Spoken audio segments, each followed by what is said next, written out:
everyone, and yes, I am not blurry today. My Possess camera decided to be functional. Let's take a look at 4 key levels that I've got marked off on my charts that I'm going to watch as I trade. These are all coming at you on the NQ on 4-hour charts.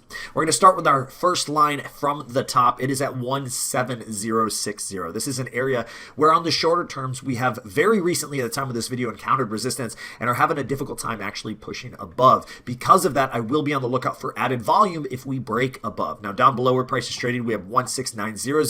This is an area that was very important resistance quite a few times over, stopping the bulls in the tracks, but ultimately we broke above it, back tested as support, and continued upwards. Down below it, we have another area that's very similar to that type of ideology at 16630. It's an area that was resistance more so on the shorter terms, but back tested with a beautiful extension of this wick.